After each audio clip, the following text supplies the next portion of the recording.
Welcome to In Front of Ira, which is a rom-com podcast, and I forget what else we usually say, but I'm Sabrina. And I'm Torsten, and we're both historians and friends and lovers of romantic comedies. And the reason we don't have our notes in front of you is because we are doing the first of our summer Shakespeare in the Park episodes. Yes, and we are in a park, and then we immediately had to move because there was a leaf blower, and I don't think they had leaf blowers when Shakespeare was alive. So can still hear him. You can't, which is good. I think the microphones pick him up less than reality does. So, yeah, I hope so. He's very My ears engaged. picked him up, but he loves his leaf blowing. But we're now where there are no leaves. It is hot. This will be fun.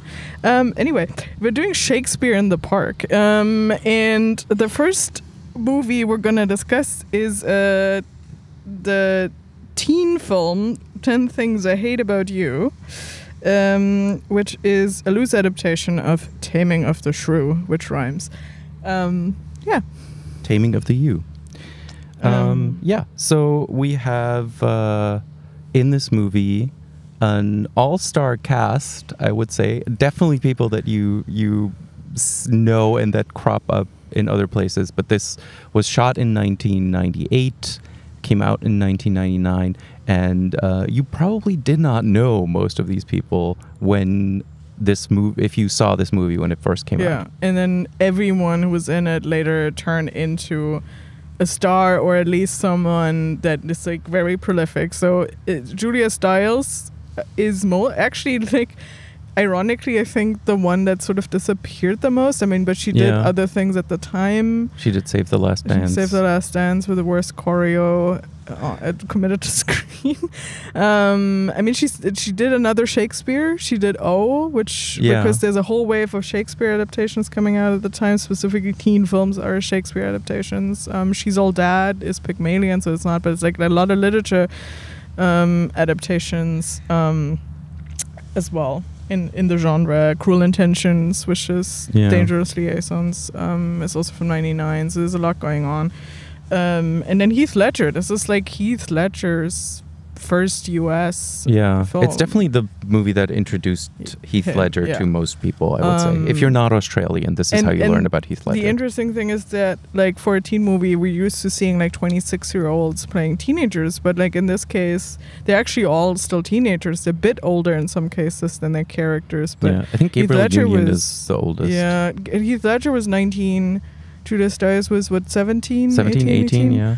And then like the supporting actors are definitely minors, like Larissa Olenek, who plays. I think she's half a year old, half a year younger than Julia Stiles. And I think David Krumholtz was like 20, but like he's still he looks like he's 16. And Joseph Gordon-Levitt is also, he was like 16. This is I said this, we rewatched the movie with the directors, or not directors, but the audio commentary by a bunch of the actors and writers yesterday, and he in this movie to me is the most likable he's in any movie ever.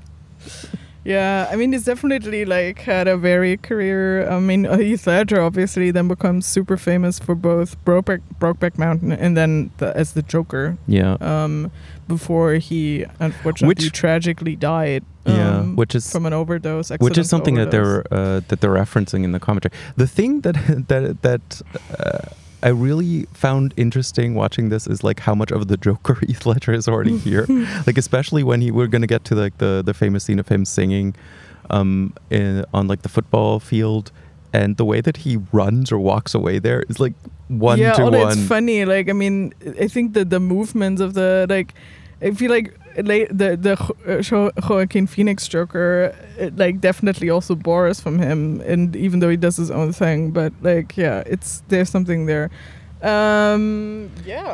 It's what you need to actually speak into the microphone. I'm not saying anything. This is why I moved my head.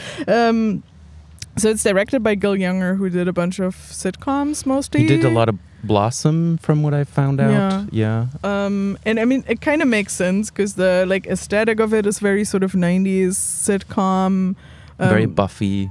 I mean, yeah, a lot of the like obviously the high school teen part of it is very Buffy, but also like there's so much physical comedy in it and like other kind of jokes in the background kind of thing. It's very it sort of has a Malcolm in the Middle vibe in so many ways. It has that. Like, it has like what later will be 30 Rock and a little bit The Simpsons, right? The Simpsons is probably a touchstone, which is like obviously different genre because it's animation, but it certainly has similarities in that there's these jokes in the background and like you watch it and you watch it again and like some of these jokes I caught last night and I had not caught them before.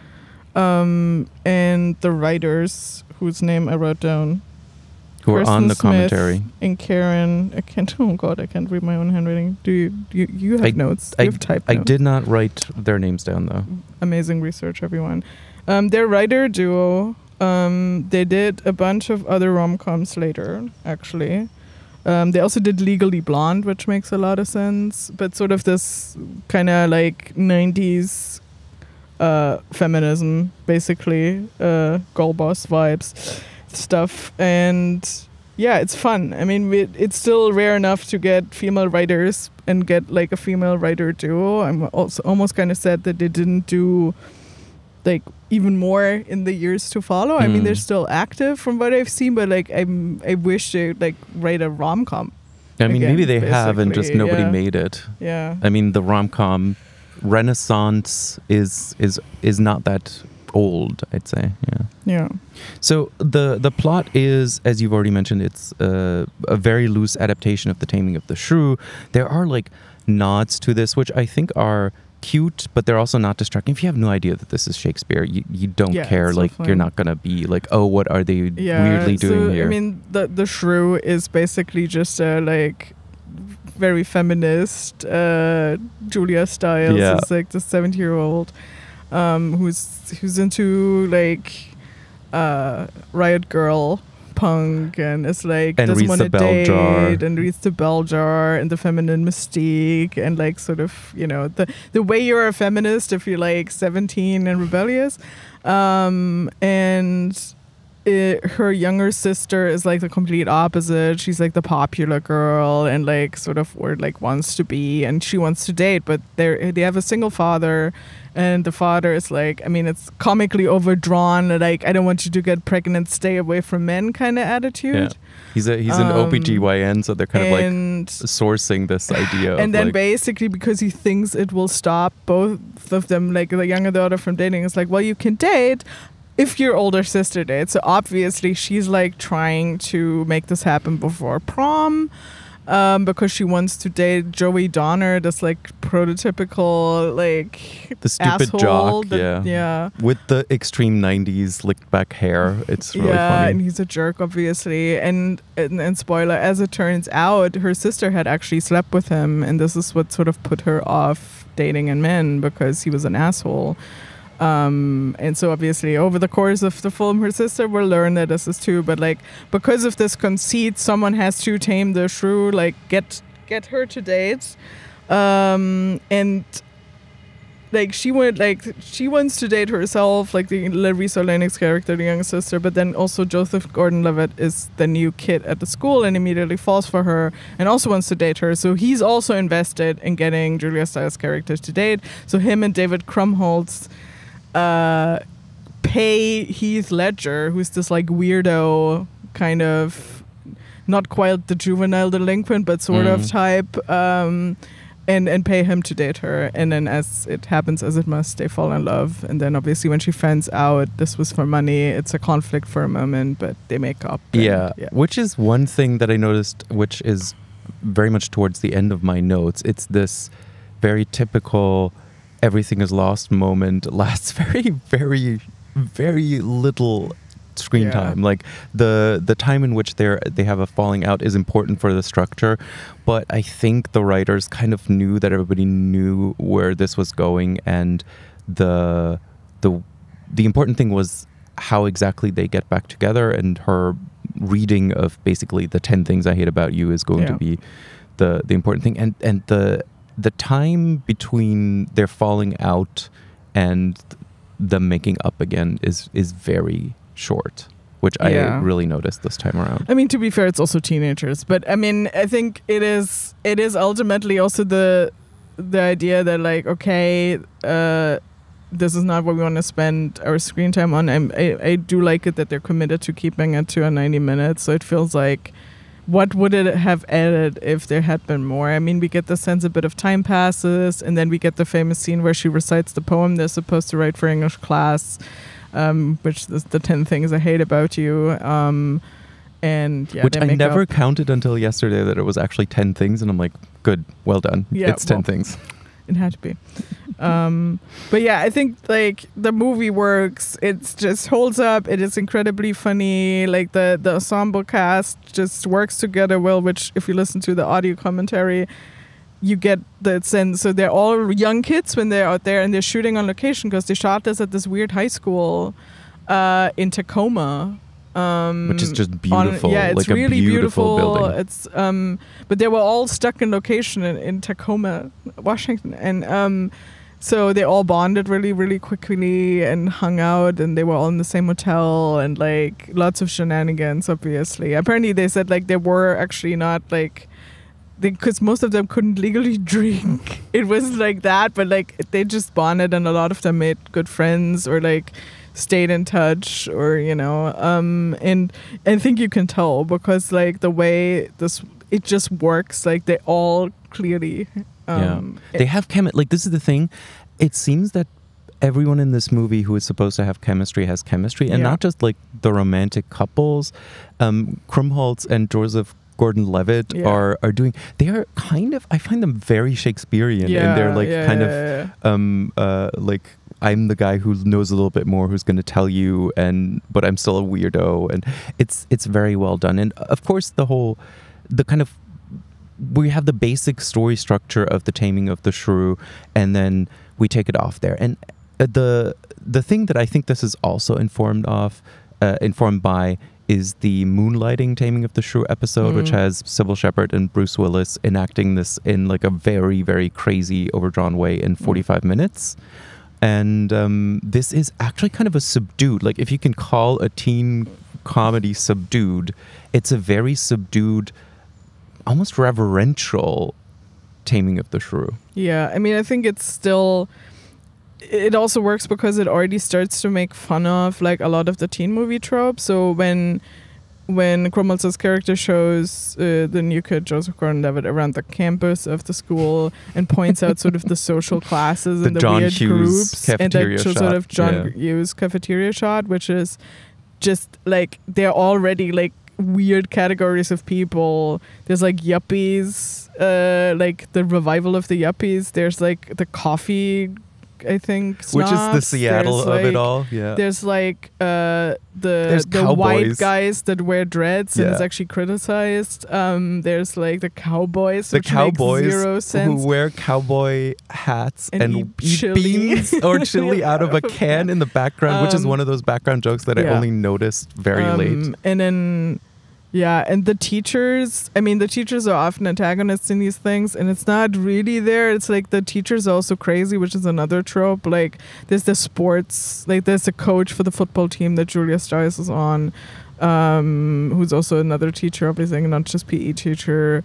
And then there's the guidance counselor that I think everyone remembers very well because A, it's Allison Janney in a bad wig, and B, it's so good. She's writing bad, like smutty romance novels. It's so funny in her office the whole time.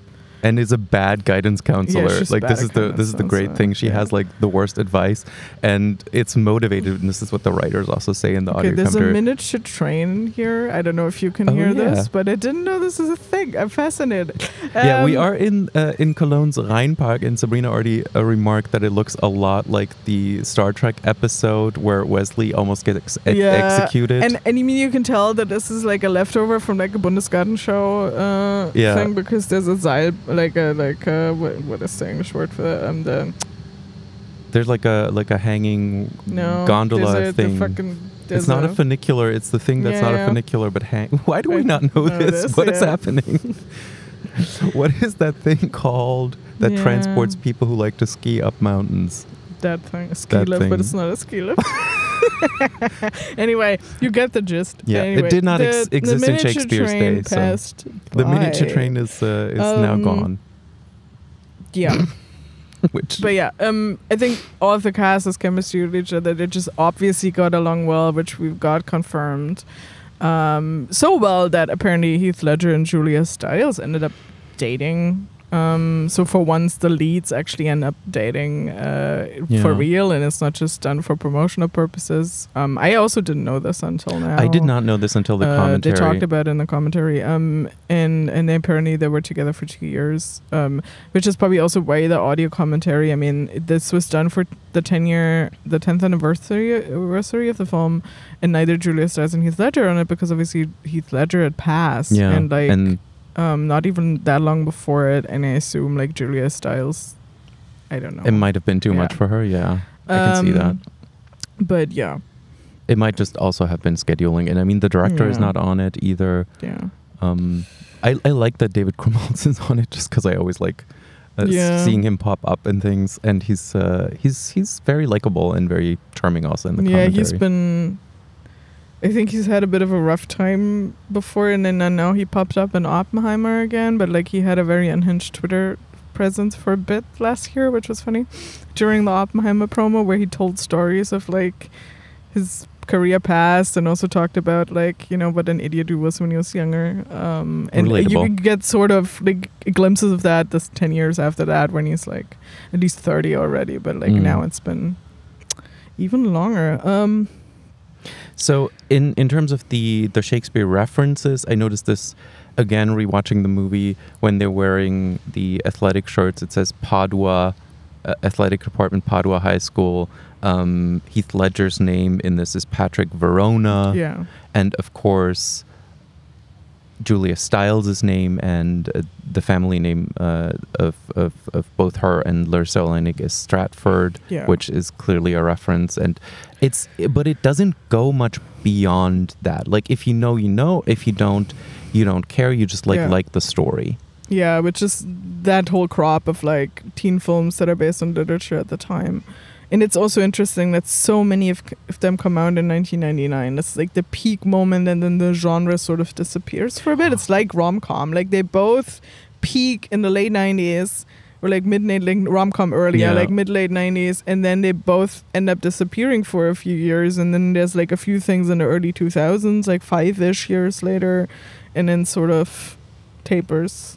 Yeah, So, it's kind of I was, because I was a teenager like around that time, and I was like, oh great, they're making movies for like teenagers for me, and these are good. They really just kind of like almost with the millennium, like it turned, and those things that come out 5 years later, it kind of feels like there might have been like a bit of a second wind, and they finally got stuff produced that they couldn't in that first wave, and then it goes away again. I might be wrong about that. I think what they also talk about in the audio commentary 10 years later is that it's gotten so much harder to put things in movies without getting an R rating. And I think you can feel the conservative backlash that happened in between 1999 and 2009. Because they talk about the scene where Joey Donner paints a dick on whatever David Krumholtz's character is on his face, and they're like, you couldn't do this anymore without getting an R rating, which is ridiculous. It's just or like, you know, stuff like, I mean, we don't see her, but like when Julia says flashes, the coach who's like to get Heath Ledger out of detention,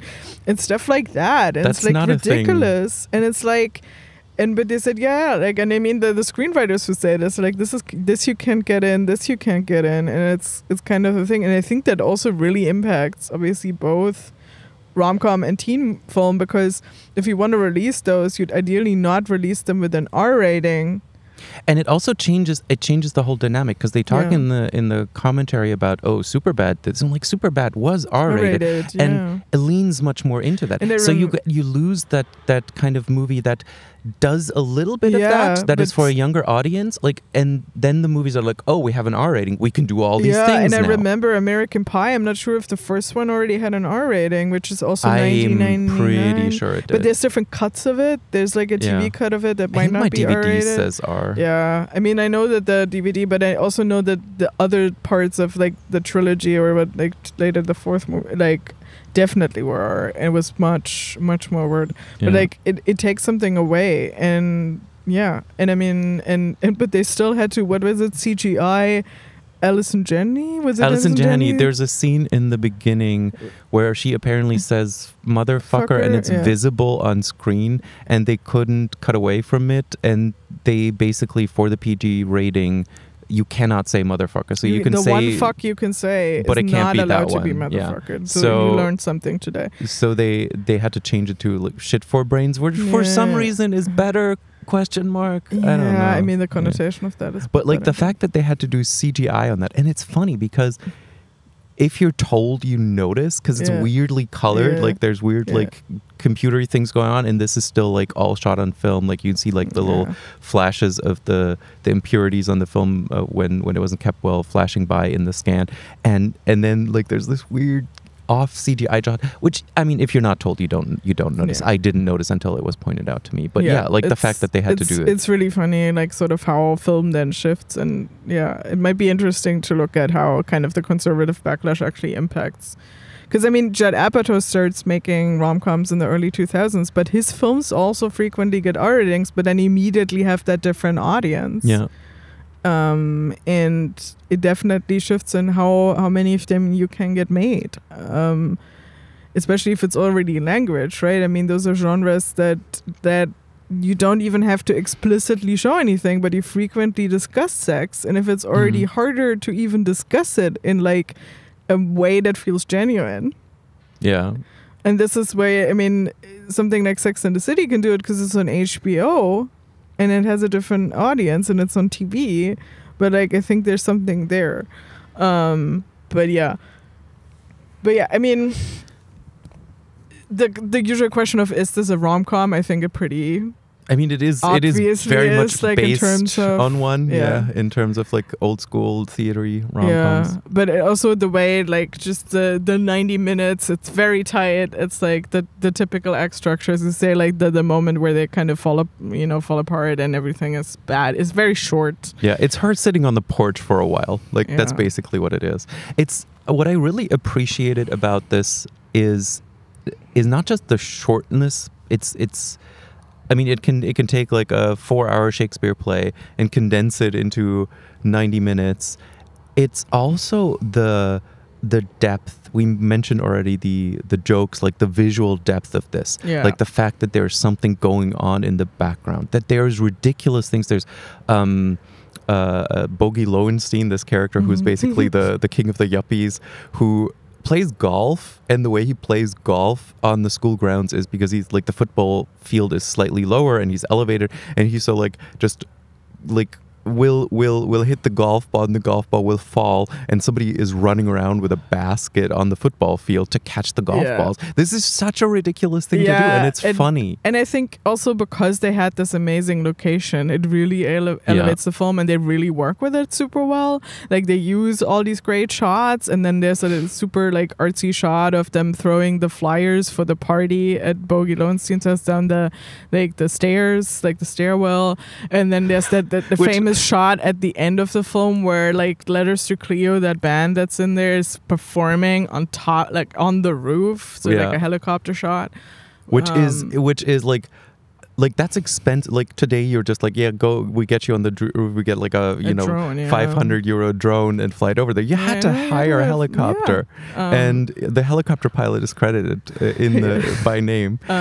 And I actually I checked, because the last shot of Heath Ledger and Julia Stiles in the parking lot, and then the camera pulls away, and I'm like, whoa, did they really composite it so you just pull out, and like, no, there's a fade, but it's clearly meant to kind of like continue from that. But there's speaking of planes, that is a fighter jet overhead, ladies and gentlemen. This is like a location shoot in and of itself. How many bloopers have I seen where they had to hold because there was a fucking plane? I'll go down. I have like so many notes, and I just kind of want to get to. I want to talk about Bobby Lowenstein while you do that. Apparently, we learned in audio commentary the actor is a stand-up comedian, which makes total sense because that guy has like 3 lines, and all of the line deliveries are gold. And there's like this famous, like I don't know, like you were actually a teenager when this came out. I was 10 years old, so I watched this progressively like several times while I was like 12, 13, 14, 15 on TV. But like the line. It must be Nigel with the brie is like a Tumblr thing as well. Like it's just ingrained. It's like, so good. Yeah. It is such a funny line when he hosts his party and like the party is supposed to be future MBAs only, so it's kind of like this exclusive. But then you invite everyone because the other ones want to have that. Like, and then they storm the party, and like he thinks it's Nigel with the brie, and it's everyone with the keg. And I mean it's such a trope, which is also something Roger Ebert points out in his review. Who apparently didn't like it that much, which you're wrong, Roger Ebert, but you're also too old for the genre. It's a super like it's a John Hughes trope as well, that there must be this one big raucous party that like goes completely off the rails, and in this case it's engineered so there's something everyone can alternatively go to. A Steuben parade, right? That's the other thing that's kind of iconic and made me wonder when I watched this again last week if that's where it comes from, is Gabrielle Union has this line where she says, you can be overwhelmed and you can be underwhelmed. Can you ever just be whelmed? And I'm like, is that where it comes from? Is that why everybody uses that line now? Because like obviously the question is there. My Skechers, but I love my Prada backpack is also like a thing. Which is also like the other thing about like is the omnipresence of Gabrielle Union in like so many of these late 90s I mean, her movies. big one is obviously Bring It On. Yeah. Because she has a bigger part in it and like a key part, because I mean Bring It On is about cheerleaders and like the white cheerleading team always stealing from the black cheerleading team. But she's I don't know. I mean, I think she also do a bunch of rom-coms we should look at some point? She did, but I've lately just seen her show up again as just kind of a comedic actress in things that aren't necessarily it's rom-coms. definitely also someone you just know, and they're like all in this movie. I've seen Larissa Oleynik less, but it turns out like after this film she ended up going to Sarah Lawrence, which is like where the character where like Strudel Stiles' character Life wants imitates to do. art. Unfortunately not for bands playing on roofs and singing to Julia Stiles on the football grounds. Yeah, I still lament the fact that like all these movies made me believe that at some point in my life some guy would serenade me in public, and it hasn't yet to happen. I mean, I've also been out of school for a long time, but it feels like it could still happen. Like you could still... It could be serenaded. I feel like that should happen. That should happen. I mean, maybe in a karaoke bar, but like also outside of it is kind of more I mean, in dramatic. a karaoke bar is entirely normal, possible, yeah. But yeah, so, anyway. Anyone out there, if you just want to serenade Sabrina in a not weird way, then go ahead. If you look like Heath Ledger, it can be a little weird. It's fine. Yeah. Okay. So some of the other things that I really liked is you already mentioned this with the delivery of the Nigel and the Brie. Like the dialogue is just, it's good dialogue, which shouldn't be kind of like outstanding also, for like a movie that's mostly about people talking. Let me look at the actual name of the writer, so we're not an asshole about the actor. The other one that I can't read my handwriting. Please, something like that. I made a note to remember it yesterday, and of course I didn't write it down. And what did you make a note of? The name of the Nigel and the Brie actor. All right. Yeah. I will research this live. Oh my god! It's so Karen exciting. McCullough and Kirsten Smith. There we go. Yeah, those are the writers. And yeah. Who's Nigel with the Brie? Nigel with the Brie. If you're out there, Mr. Nigel with the Brie. Also, we haven't talked about. We need to talk about Susan May Pratt in a second. Because I'm 1 degree to Susan May Pratt. This is where we will need to cut later because I cannot find. It's anyway, what are your notes? We also need to talk about the music in the film. Yeah. Because it has a great soundtrack. This is literally my first note. Yeah. I mean, he's singing Kyle Cease is Bogey Lowenstein. There we go. So it was Cease, yeah. But yeah, anyway, the music, the soundtrack in the film is really, really great. As I said, Letters to Cleo, which was sort of this, like, I mean, I only know the band from this film, but this, again, this sort of Riot Girl music. Yeah. There's, I think, 2 of their songs on the soundtrack, which I have and which I got. Kind. Yeah, I also have that soundtrack. At the time. And they put Joan Arma trading in it.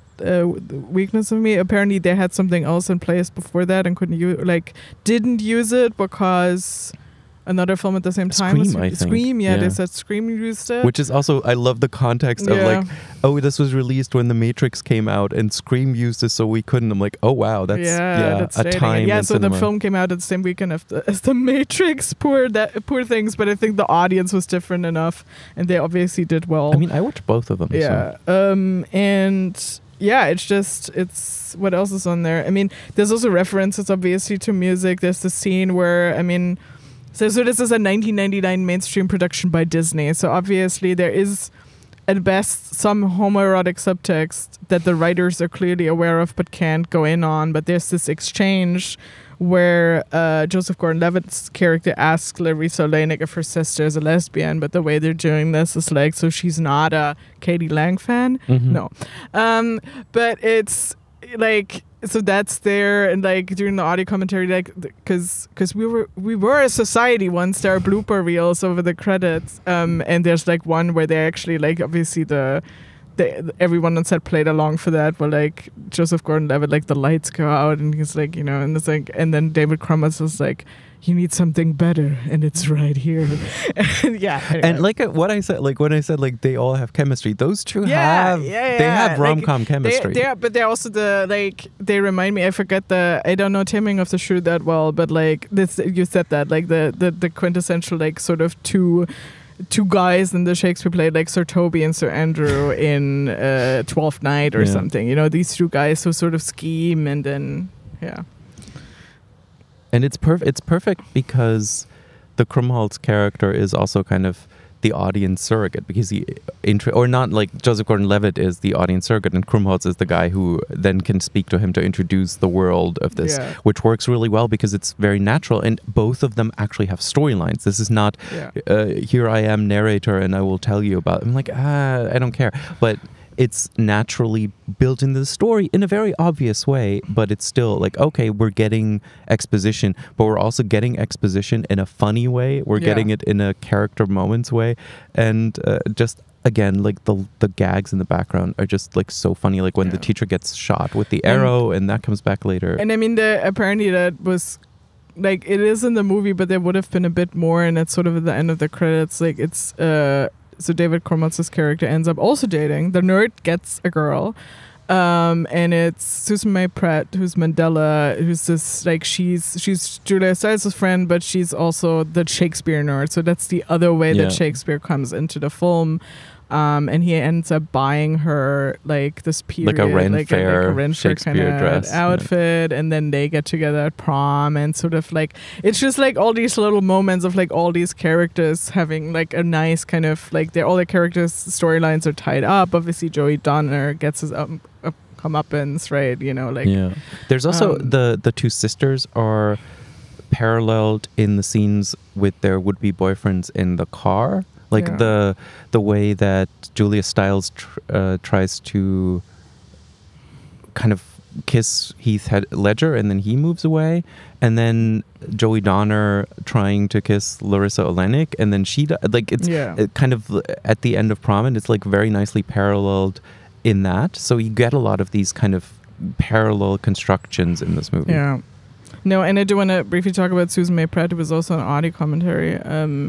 Like, she hasn't done all that much, but she's the widow of Kenneth Mitchell, who's a friend of mine, who died this year in February of ALS. He was an actor too. He was in Star Trek. He was in a bunch of things. I don't know where exactly they met, but like, I think 10 Things I Hate, he told me once, is definitely the things that like his wife gets recognized most for, because so many people like had a formative experience watching this movie, and she's great. I mean, the train is here again. Yeah, the miniature train is passing by again. But yeah, she's beautiful, and she's good. Like, I don't know, it's like just one of those actresses where you had wished she had done more, probably. I don't know what she ended up doing. I think she's kind of not well served by, like, this is a very kind of like a stupid thing to say. She has that problem of, like, she's supposed to be the nerd, but she could be she's kind of like too pretty for like the nerd sometimes. Yeah. I mean, I appreciate sort of the other weirdo kind of character. Also, it feels like there's this, like, she would fit in well with, like, the Willows of the world. Like, I mean, Allison Hannigan is also really pretty, and we still buy her as a nerd. Like, it's that sort of... She could also have been a Wiccan, but they went for Shakespeare because it was a Shakespeare adaptation. But she's great here, and yeah. There's a bunch of fun things in this that I really think make this work in a way that maybe is a little bit kind of I don't want to say subdued again. Like, the way that the scenes are always kind of multi-use. There's a thing when you go to watch The Office, like the commentaries of the Office, the American Office, and the kind of like philosophy of every scene has to do more than one thing. And I feel like this is kind of a thing that's present here. Every scene like gets the laugh in the background. It moves a plot forward. It has like a nice visual moment. It does more than one thing. And I feel like this is really what makes this movie so eminently rewatchable, because it's like a tight 90 minutes, and you know you're gonna rewatch it the 7th time and you're not gonna be bored because it moves so smoothly along. Yeah, and you will always spot something new, or you will like find a new line delivery that was really great by someone, and it's just there's a lot of that. I mean, they're clearly playing this kind of enemies to lovers, and like they have to make Julia Stiles unlikable, and it's kind of hard to not like her. And so the way that's often done is with her withering looks, which she is so good at, and with like dialogue that's just kind of not really like what anyone would say, but you really understand that this is what she needs to say. It is also like the here. high school perspective of like, this is not like, we obviously love her and we might have liked her back then, but it's also the perspective of like a lot of teenagers would like not like this kind of person, because she's definitely also know-it-all. Like, she's also obnoxious. Like, that's definitely there. And I mean, she's standoffish, and she has a past of like why that also happened. And I mean, having the weird single father probably didn't happen. We also get the sense the mother left them. Like, it's not one of those, the mother tragically died. It's actually the mother left. So there's something there, like, obviously, and like she's a teenager. But it's also funny because I think that like their English teacher is really, really great. And when he assigns them, write a poem in Yemek Petamerde, and she's like, unsarcastically from what's going, I really love this assignment. And he's like, you fuck off, basically. Yeah, like, leave this room now. She's like, no, I'm being serious. Like, you're not very serious. Like, she's the one girl in the class who always did the reading, and I really relate to that, like in a big way. Yeah. But the the English teacher is also great, because he's like calling her out. It's like, okay, it is about something like oppression. Is like, you and your white middle class oppression. I'm sure you're suffering. Like, fuck off. Which is actually like kind of an early entry in that not that canon generally, but in the kind of popular culture. Like, check your privilege kind of discourse. This movie would not get made today because of woke. Absolutely not. No, you can't have two pretty white blonde people get together because of woke. Yeah, because of woke. Which is really like the way that they are. I completely buy them as a real couple as well, because they are in that weird way that couples you meet will sometimes be very much alike. They look like you're like, it makes perfect sense. Yeah, I mean, they match each other's freak, as we would say. Absolutely, but the audio commentary also unsurprisingly revealed that like everyone had a crush on Heath Ledger. Even some guys, like not even necessarily guys that identified as queer. Like I forget one of the writers said about one of the actors, like this guy said, like if he were a gay man, Yeah. Heath Ledger. But Have we checked on him on his story, his trajectory? Yes, it's probably came out at some point.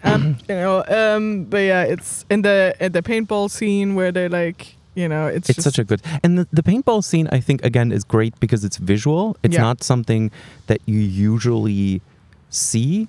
It's big visually. It's still a small scene because it only involves the two of them throwing paintballs at each other. And it's literally, I love the kind of literalness of making them enemies to lovers, because they throw paintballs at each other and then in the end fall into the hay, which randomly is on the paintball grounds. And I mean, it's for you to fall into when you get shot.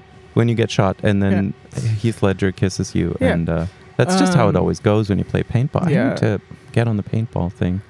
I mean, normally you do it with guns. So, like, for some reason, this is just a makeshift setup where they throw like basically water balloons full. Which is not something I've ever seen before, but I think it works much better because they're not literally assaulting each other. And also, I wonder if that was like a note from the studio because is this post? No, it's not post Columbine. Or is it? Like, it's right around that time, though. Like, if they're like, oh, no, you can't show guns, I would be very, very surprised if that wasn't a note. We have some fun 90s dialogue. I was watching this with Carrie, and she's like, oh, yeah, upchuck is not a word you hear a lot anymore. And one of my favorite line deliveries is just a very kind of standard Julia Stiles being sarcastic thing where she approaches Heath Ledger and says like, I want you, I need you, oh baby, in that very, very sarcastic way, and then walks away. But it's so perfect because it is sarcastic, but behind that there is actually the real sentiment. So just wonderfully done. Also the swings, like when they sit on the swings. Yeah.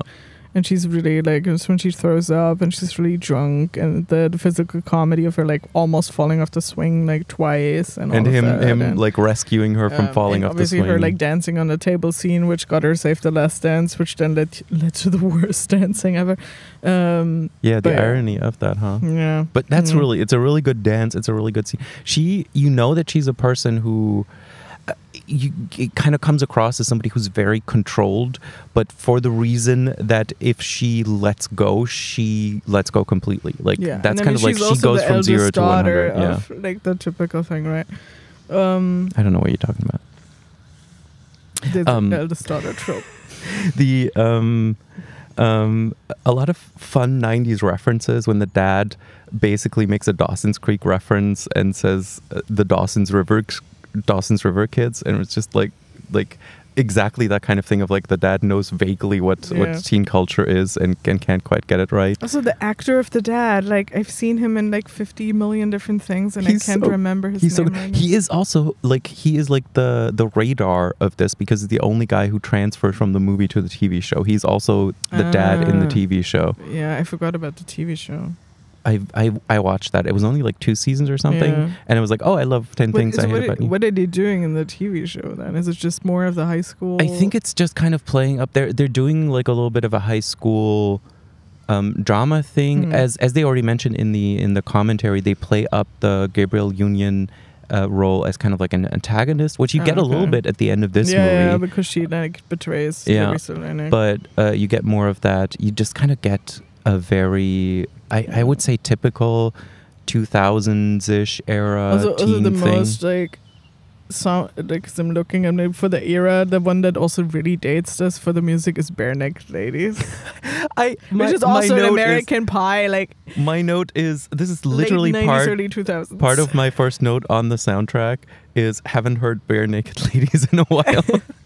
I actually really liked them when I was a teenager because they were on all these soundtracks. So I sought out more of their stuff. And they had lyrics that you understood are about something that they're narrative lyrics. Yeah, they're like, which is also why they ended up doing the theme song for The Big Bang Theory, which was like a perfect fit, I think. And then it didn't. And really they were a lot on like Dawson's Creek and stuff like that. There's a whole scene that I remember about with set to 1 week, I think. Yeah. And they also characterize Julia Stiles' character immediately in music, but like we get that shot of like the typical popular girls in like the convertible or something, and then she pulls up in her truck and is blasting Joe and Jet, like Bad Reputation. Yeah. So that's really well done. And yeah, so I mean, I don't think we have that much more to say about this other than it's like the perfect teen movie, I think, and it's like a really good rom-com too. It's a really good rom-com. It has, I think, at least 2 iconic declarations of love, which is one Heath Ledger singing and then her poem reading. Yeah. It has very 90s references, like the flashing the teacher sequence. I think that must be like a take on Drew Barrymore on Letterman, which is 1995. So the writers would have known about that. There's a Siegfried and Roy reference. There is the Katie Lang thing. There's like, I mean, Katie there's Lang. sort of this like language of like the time, which if I'm sure teenagers later enjoyed this, but I think a bit of that was lost. Like how many current 14-year-olds did like Katie Lang were? Yeah, you would have to do like research in order to understand why that's supposed to be. I mean, you could have a literally thing. also said Melissa Etheridge or the Indigo Girls, but like one of those, but they would also be lost in time references. So. Yeah. The Indigo. Oh God, the Indigo. Do you know the Tig Notaro Indigo Girls bit? No, but it's among the funniest things because the bit revolves around her recording her special and then talking about like, and now the Indigo Girls, and then the Indigo Girls don't come out, and she's like, do you really think I would have had the Indigo Girls here? And because it's Tig Notaro and you never know if she's like for real or joking, it's like a whole ongoing bit. But that's not this movie. Go watch Tig Notaro. She's very funny. Go and her watch specials generally are great. lesbian people doing things, not in the way that sounds, but also This lesbian creators. This podcast. But I only, also am fine if you watch lesbian pornography. Whom amongst us has not? Anyway, if you are legally allowed and of age. Sure. There's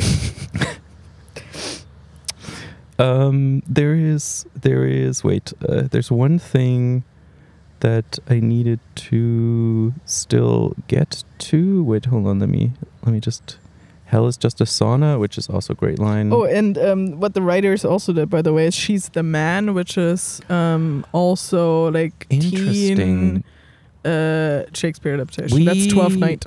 Should probably look into that. I started watching. I never quite finished it because I didn't like it. No, I did watch it at the time. It's like later. It's like that the next crop of like teen actors. Channing Tatum is on it before he did. Like it's referenced in a bunch of the reviews of another movie that is going to be showing up on this podcast, Anyone But You, where they're saying like, "Oh, She's the Man is like a better movie." I'm like, what? I couldn't even finish that. I thought She's the Man is 12th Night and not Much Ado. No, like it's Shakespeare generally. Yeah, okay, like it's not. It's not like no, because 12th Night has that thing of like the cross dressing. Yeah, it's the central conceit, which they do here. So yeah, which I know because I've done 12th Night. I've just not done Much Ado, which I will lament in our other Shakespeare in the Park episode. Yeah. So yeah. To wrap this up. I might fight with Roger Ebert again or something. Yeah. I mean, we also, like, in terms of reviews generally, so this has a 7.3 IMDb. I think is very, very justified. Which is clearly, I think we need to kind of understand the meaning of IMDb rom-com scores because they're all in like the 6 and 7s, as we joked. If it dips into a 5, it's really bad. If it goes 7 or up, it's really good. Yeah. It's again, like the soundtrack is also so, it's not just a good soundtrack, it fits the movie so well that I just go watch it and also listen to the soundtrack. It's very of the age. I mean, the reason why Roger Ebert doesn't like it is literally too old, because his comment on the paintball scene is, I know that there has to be a scene of carefree, colorful frolic, but as I watched them rubbing paint in each other's hair, I began to yearn for that old standby, the obligatory tilt-a-whirl ride. I'm like, Roger, were you born in the late 19th century? Did you wear a newsboy cast? Yes. Roger Ebert on the toboggan. It's just that's how it goes. But to be fair, even he has to say, "Gee, the movie is charming." It's not for him. I think he knows it's not for him. He knows it's not for him. it may be for you. It certainly is And for me. he does note like there's a whole list of literature adaptations at the time. But Yeah. Anything else to add? no, I think I can just say like watch this, and if you like watch it, if you haven't watched it, watch it again. If you haven't watched it since you were a teen, it definitely holds up. Even if you're no longer a teen, it might make you accidentally nostalgic for the late 90s. Even if you weren't around I mean, in the that's late the Gen 90s. Z right now anyway, Yeah. with their whole thing. But like, even especially when you were around, Yeah. And then immediately will want to watch Buffy season 3. Absolutely. It's just filmed at the same time. Yeah. So fake taglines is the only thing that we have left. All right, I didn't look up the real one. What's your fake tagline? My fake tagline is again a quote from the movie. I always get around coming up with something, and it's "Ship Bianca, I'm shooting a nose spray ad tomorrow," which is what Joey Donner says when she clocks him. It's pretty funny. He's funny. Like, he's also on the audio commentary. He's a really funny actor in this. And he actually had been ironically the one that like had done the most work before this came out. And then why is there only a German tagline that's presenting itself to me on here? It's just the weird IMDb regional setting thing. Sorry. I'm creating a thing where you need to cut. Because I didn't look this up. Jesus Christ. So they literally used no sets on this, I just learned. Oh. Yeah. So they're even shooting inside the house. I was wondering, because there was one shot that tracks like through the neighborhood into the house, and then it's Julia Stiles reading the bell jar, and I'm like, oh, is there a cut in there? Nope. Apparently it's all real. Dun, dun. Yeah, my paper. Ah, okay. So the tagline, this is actually relevant to us. The actual tagline is, "How do I loathe thee? Let me count the ways." And which is obviously. Oh, that's brilliant. Okay. So it's also a quote, so I feel justified. Yeah. Perfect. I don't know. 10 things I hate about you. And the worst, and the 11th is that I don't hate you at all. Yeah. Not even a little bit. Not at all. All I can think of is Must Be Nigel with the Brie. Sabrina, we really need to stop because it just rang the door. You know who it is? Must be Nigel with the Brie. Anyway, 10 things I love about this movie, I think, is... No, I think my fake tagline is she's not a Katie Lang fan. She's not. I mean, she might be. She's going to go to Sarah Lawrence and figure out she's bisexual. It's my take. But anyway, yes. She's not a Katie Lang fan, so... I mean, you'd shoot your shot, Heath Ledger. Shoot your shot, Heath. He did. So, good on him. Anyway, yeah. Okay, that's it. Cool.